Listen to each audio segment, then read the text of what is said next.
Throughout the French Revolution, there were a huge number of executions. The King and Queen also lost their heads on the guillotine, and the execution device took the heads of thousands.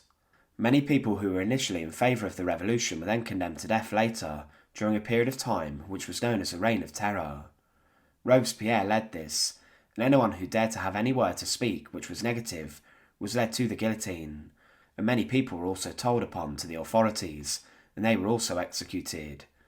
One man who was considered incredibly influential during the revolution was Camille Desmoulins.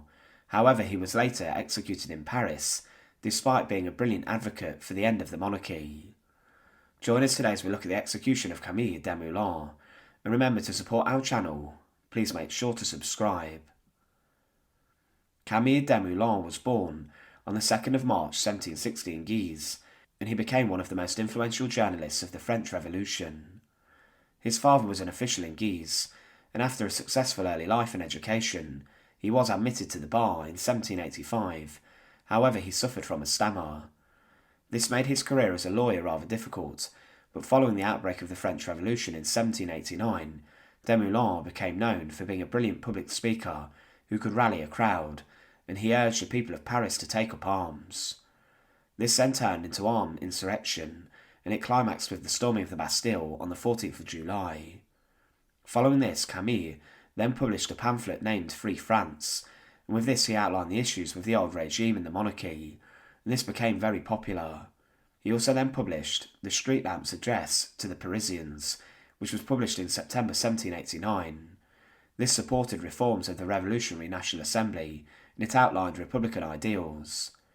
He continued to write, and then he launched his revolutionary newspaper called The Revolutions in Paris and the Brabant, and in this he attacked the policies that were causing problems for democracy in France. Following the King Louis XVI's attempted escape from Paris, he ramped up his propaganda and called for the deposition of the king and for a republic to be established. The Assembly then attacked back and ordered the arrest of Camille Desmoulins in July 1791, but he went into hiding for a number of months until he was granted amnesty. But at this time he was working closely with Georges Danton and other Jacobins and Cordeliers. He took part in the insurrection that caused the overthrow of the monarchy, and he then became the Secretary General under Danton in the Ministry of Justice.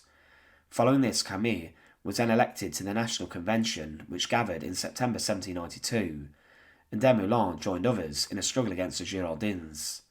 He continued to write, and in particular he now attacked the Girondins and their influence.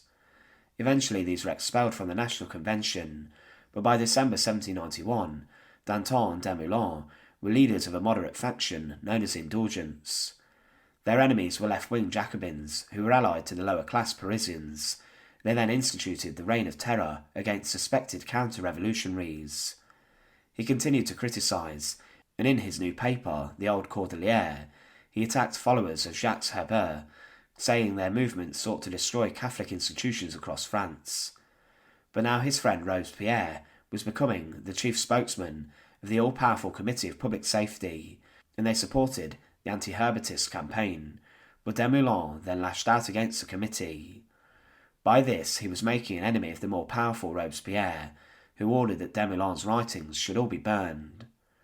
Danton and Desmoulins were accused of corruption and of counter-revolutionary conspiracy, and charges were brought before the Committee of Public Safety, and arrest warrants were issued. Desmoulins was arrested, and he was then tried before the Revolutionary Tribunal. The trial was shocking, and he was not allowed to defend himself.